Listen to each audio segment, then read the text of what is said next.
Selamat datang kembali para novelers di channel Bacain Novel. Kali ini Mimin akan lanjutin kembali bacain alur cerita novel, Arin Istri yang Disia-sia dan Terbuang, sambungan dari video sebelumnya. Tapi sebelum itu, jangan lupa bagi yang belum subscribe silahkan di-subscribe, agar Mimin makin semangat upload alur cerita novelnya. Dan jangan lupa juga, aktifkan tombol loncengnya agar kalian tidak ketinggalan update terbaru dari channel ini. Selamat menikmati alur ceritanya. Bab 33. Mampir ke rumah Bude aja ya Bu. Kita harus sekalian bicarakan kepindahan ibu pada mereka, siapa tahu mereka keberatan dan ada usulan lain, ucap Arin. Begitu tak apa, memang ini angkutan umumnya lewat lo manis. Lewat, makanya Arin ingin ke sana karena sejalan. Setelah dari pesantren, Arin langsung ke rumah Pak De Supri. Bagaimanapun, mereka adalah keluarga besar ayahnya. Assalamualaikum. Arin dan Narsi mengucap salam ketika memasuki pelataran rumah Pak De Supri. Waalaikumsalam, Bulik. Wah, ada tamu jauh. Tumben banget kesini bareng, Rin, Bulik. Sapa Sekar. Hanya mampir, tadi abis nengokin Rani di pesantren. Ayah ibumu ada? Tanya Narsi. Enggak, Bulik. Jam segini mereka masih kerja, sore nanti pulangnya. Masuk dulu, Bule, Arin. Biar Sekar buatkan minum sekalian kalian beristirahat.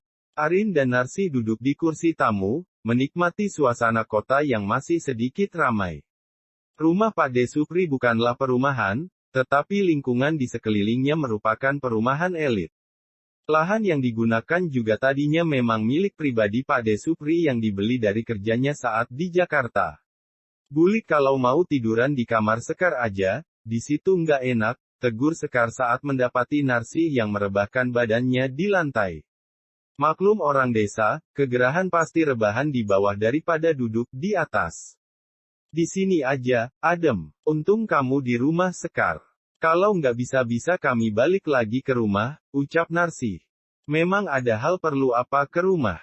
Tanya Sekar penasaran. Ada, tapi nanti saja nunggu Pade dan Bude pulang. Sembari beristirahat dan juga bercerita ngalor ngidul, tak terasa hari sudah hampir malam. Kok lama ya Sekar? Apa mereka baik-baik saja? Tanya Narsi khawatir. Bentar Sekar telepon. Panggilan tak tersambung. Hanya suara operator bersahutan membuat Sekar juga khawatir. Keduanya nggak bawa ponsel, kah? Tanya Arin. Bawa, tapi kebetulan ibu lupa bawa ponselnya tadi. Bapak nomornya nggak bisa dihubungi, ucap Sekar. Tak selang lama suara salam dari luar terdengar. Supri dan Ratmi serta dengan pasangannya pulang ke rumah. Loh, Pak Le, dan Bule, kok bisa sama Pak De dan Bude? Tanya Arin dan Sekar. Iya sengaja tadi. Kalian juga, kebetulan sekali datang. Padahal gak janjian tapi bisa kumpul bareng gini. Sudah lama sih? Tanya Pak De Supri pada Narsi. Sudah Kang. Kalian abis dari mana? Kami abis cek rumah yang mau dibeli buat Faisal. Besok dia terbang pulang, kemungkinan akan menetap di Cilacap. Pak De dan Bude serta yang lainnya duduk di ruang tamu, meluruskan punggung masing-masing yang terasa lelah dan kebas seharian bekerja dan beraktivitas. Bapak sama Bule, mau pada minum apa? Tawar Sekar. Yang adem, Kar. Kalau ada lemon juice, ujar Bule, Yuni. Nggih, Bule. Wait ya, ucap Sekar. Cah satu ini, tadi ngomong Jawa, sekarang ganti Inggris. Anakmu, Mas. Abong kuliah, cibir Yuni pada kakaknya, Supri. Ah Ben. Sak senengnya, ngomong-ngomong Arin sama Narsi tadi abis dari mana? Tumben datang ke sini. Tanya Pak De Supri. Iya, kita mau minta saran, sahut Arin.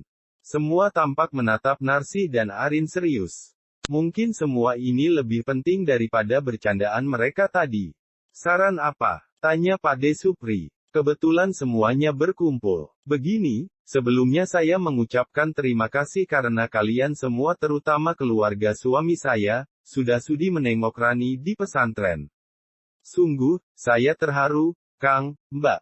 Support dan dukungan kalian membuat anak saya jadi semangat belajar, sekali lagi saya matur nuwun buat keluarga. Kami belum bisa balas apa-apa, Semoga kalian kebaikan Allah yang balas, kalian semua, ucap Narsih. Amin, jawab mereka serentak. Dan Arin mau menambahkan, bahwasanya Arin sekarang sedang proses sidang cerai dengan Mas Bayu.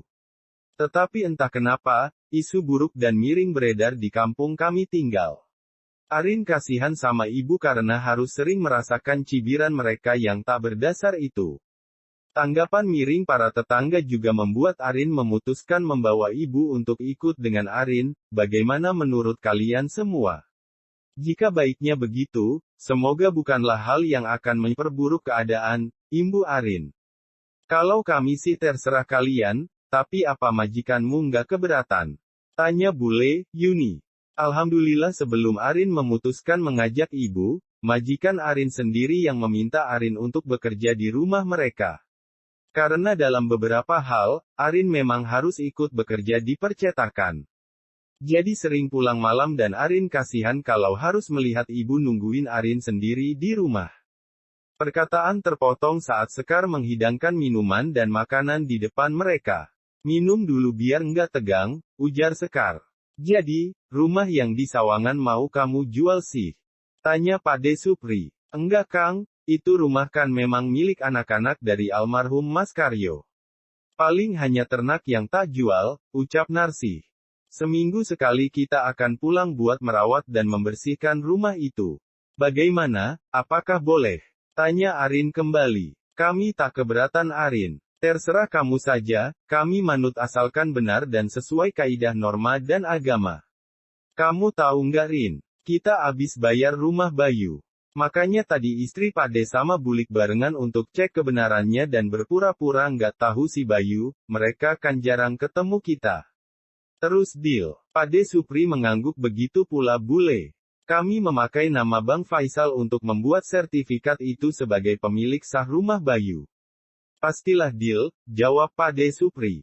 Mereka pindah kemana memangnya? Tanya Arin. Perum Rinjani katanya, tapi blok berapa Pade nggak tanya. Malas berurusan sama Bayu itu ruwet.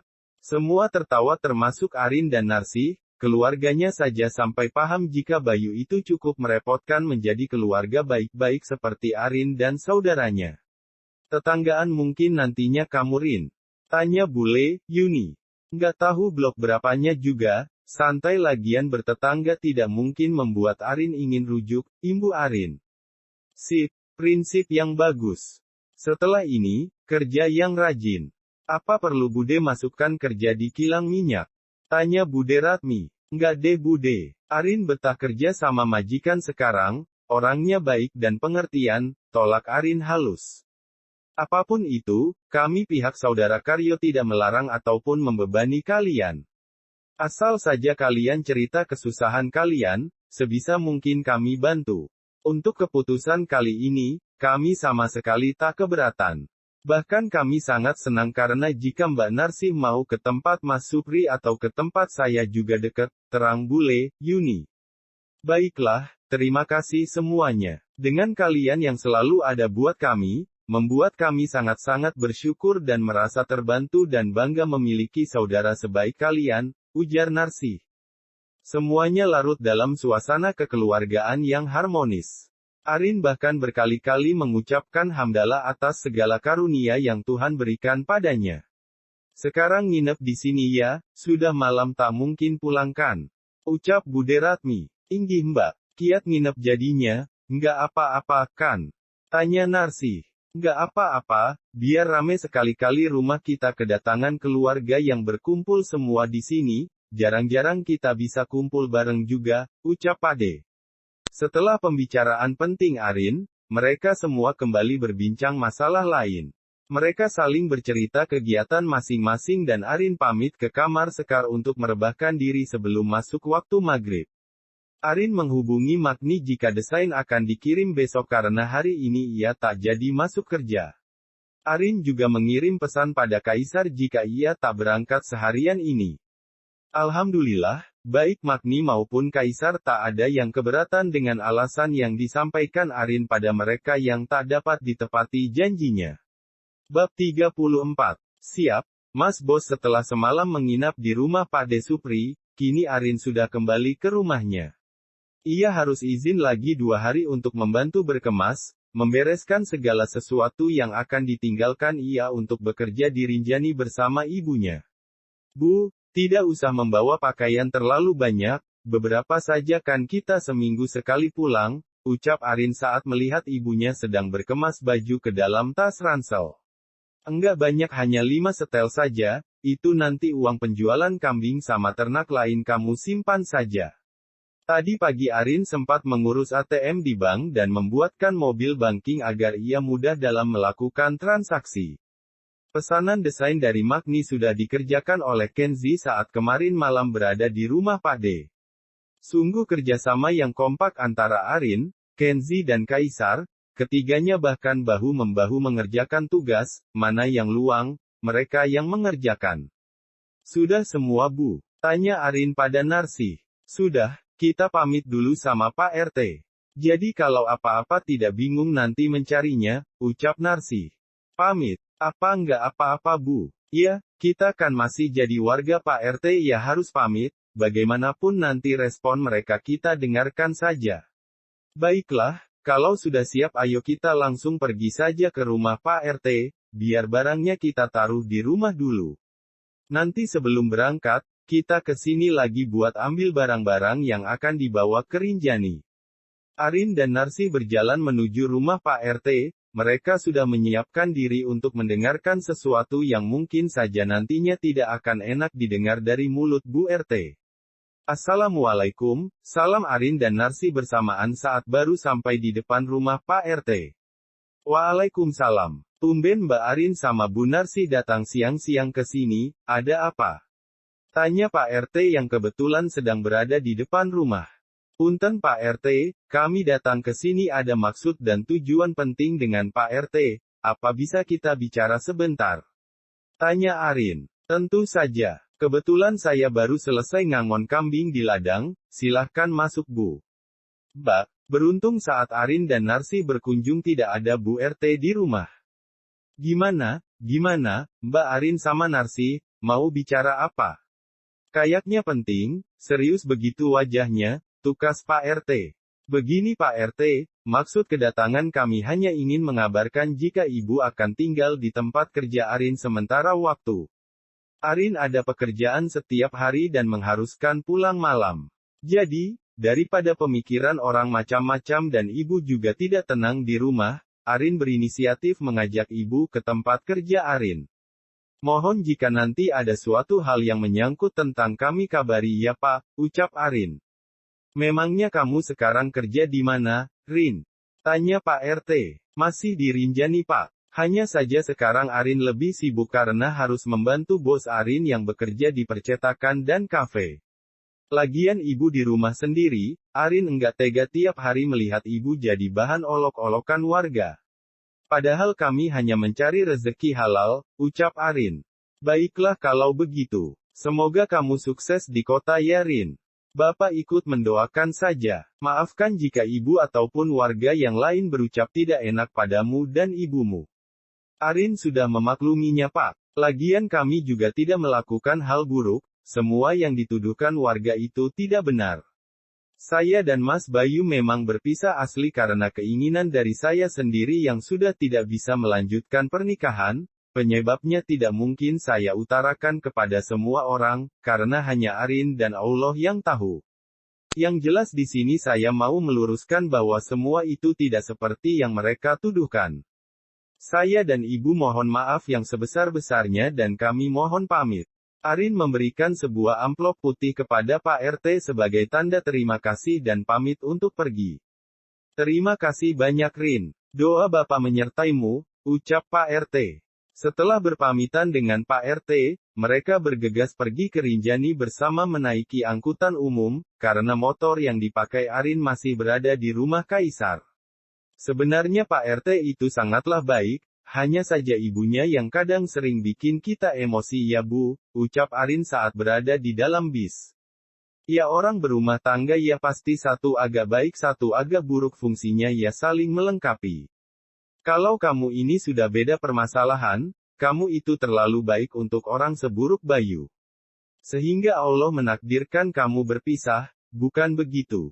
Ucap Narsih.